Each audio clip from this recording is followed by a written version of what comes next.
tentang pembakaran mayat di Karo oleh Juara R. Ginting.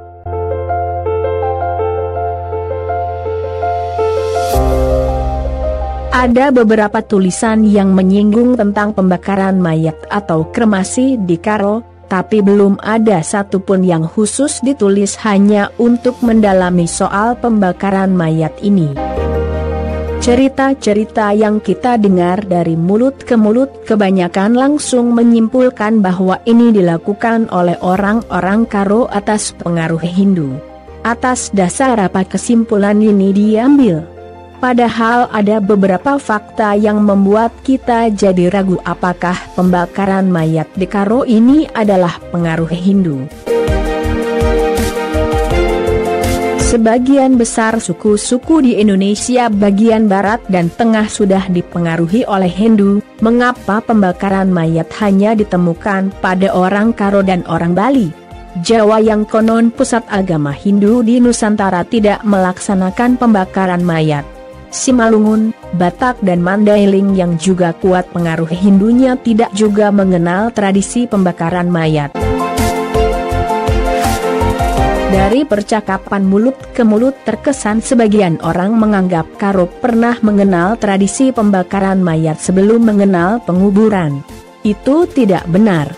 Faktanya, tidak semua mayat dibakar. Yang dibakar hanyalah si mate sadawari, terutama mate mupus, tetapi juga tidak semua mate sadawari dibakar. Mati karena penyakit menular terutama cacar yang dalam bahasa Karo disebut laya-laya. Pembakaran juga dilakukan terhadap tulang belulang yang sudah digali dari kubur. Abu yang ditenggelamkan untuk ritual ngombak atau pakualuh di Seberaya bukan abu mayat yang baru mati, tetapi yang sudah lama disimpan tulang belulangnya kemudian dibakar. Tahapan-tahapannya demikian: tahap 1, penguburan; tahap 2, ngampeken tulan-tulan; tahap 3, pembakaran tulang belulang; tahap 4, ngombak.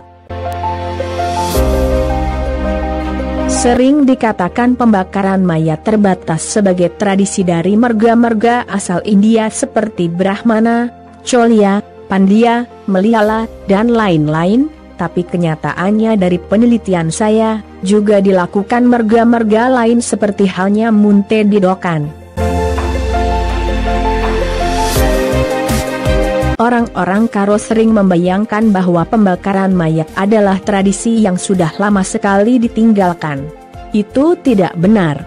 Sampai tahun 1950-an masih ada dilaksanakan. Menurut para informan saya, Brastpu dan Bintang Meriah masih melaksanakan pembakaran mayat di tahun 1950-an. Sebagai tambahan, tulisan-tulisan mengenai Hindu Karo, yang sekarang ini, setahu saya baru memunculkan 3 nama penulis.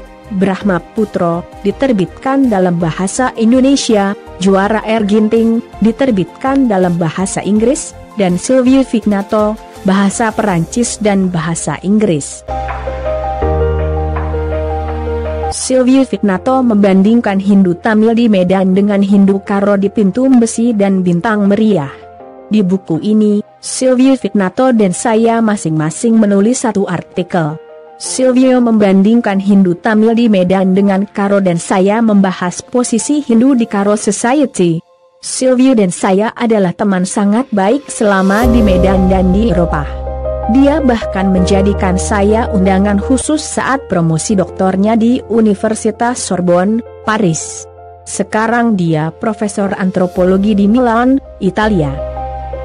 Ini hanya untuk meyakinkan kamu bahwa saya sudah melakukan penelitian serius secara akademis dan lapangan terhadap Hindu Karo dan tradisi-tradisi suku Karo. Makanya saya meragukan pembakaran mayat di Karo pengaruh Hindu. Naskah ditulis oleh Juara R. Ginting. Editor, Bastanta Permana Sembiring. Jangan kamu lupa untuk sukai, bagikan dan ikuti ataupun subscribe. Mejuah-juah Indonesia. Terima kasih.